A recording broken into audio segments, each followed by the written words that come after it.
Hello friends, তোমরা কেমন আছো? আশা করছি ভালো আছো। আমি পায়েল চলে এসেছি আবার একটি নতুন ব্লগ নিয়ে। আজ আমি তোমাদের সাথে যে ভিডিওটি শেয়ার করছি সেই ভিডিওটি ছিল আমাদের স্কুলের একটি অনুষ্ঠান, কিন্তু এটা কিন্তু অন্য কোনো অনুষ্ঠান নয়। এই অনুষ্ঠানটি ছিল আমাদের স্কুলেরই এক ম্যামের বিদায় অনুষ্ঠান। যেহেতু আজকে ম্যামের লাস্ট ডে ছিল, তাই ম্যামকে একটু কিছু বলার জন্য অনুরোধ করা হলো, কিন্তু ম্যাম কিন্তু প্রচণ্ড নার্ভাস ছিল, তাও সত্ত্বেও যথেষ্ট ভালো বলেছে। যাই হোক, এরপর আরও স্যার ম্যামরাও কিছু কিছু করে বক্তব্য রাখবেন তার সম্পর্কে। আমার বড়দের প্রণাম এবং ছোটদের আন্তরিক ভালোবাসা জানিয়ে দুটি কথা বলছি।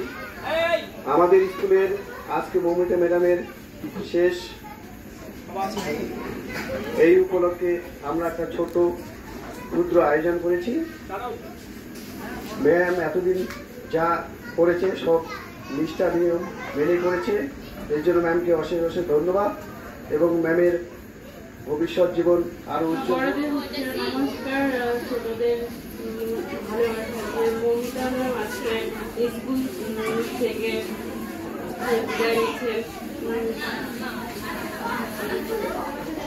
কথা বলবো।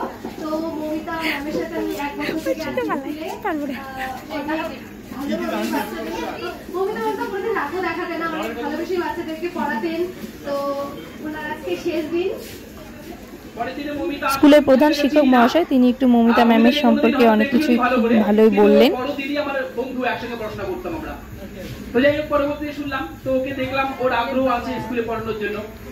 এরপর কিন্তু ছাত্রছাত্রীরা মৌমিতা ম্যামকে কিছু গিফট দেওয়ার জন্য ব্যস্ত হয়েছিল, কারণ সব স্টুডেন্টরাই তাকে খুব ভালোবাসতো। এই দেখো,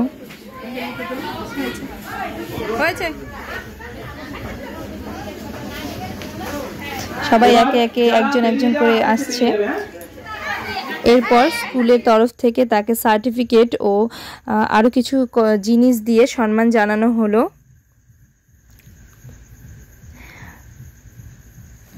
আজ ছিল মৌমিতা ম্যামের লাস্ট সিগনেচার, তো সিগনেচার করে সবাইকে বিদায় জানিয়ে তিনি আজকে চলে যাচ্ছেন। সবাই খুব কষ্ট পেয়েছে, কিন্তু কিছু করার ছিল না, তাকে আমাদের বিদায় জানাতেই হতো। আটকে রাখার কোনো পরিস্থিতি আমাদের কাছে ছিল না, তাই ভেবেছিলাম তাকে হাসি মুখেই বিদায় দিব। সবারই কিন্তু খুব খারাপ লাগছিল, কিন্তু সবাই সেই কষ্টটাকে চাপা দিয়ে হাসি মুখে তাকে বিদায় জানিয়েছিল।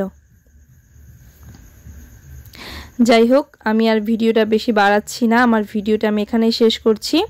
যদি তোমাদের আমার ভিডিওটি ভালো লেগে থাকে তাহলে প্লিজ লাইক কমেন্ট শেয়ার করে দিও। আর দেখা হচ্ছে পরের ভিডিওতে। ততক্ষণের জন্য সুস্থ থেকো, ভালো থেকো। আমার ভিডিওটি দেখার জন্য অসংখ্য ধন্যবাদ। টাটা, দেখা হচ্ছে পরের ভিডিওতে।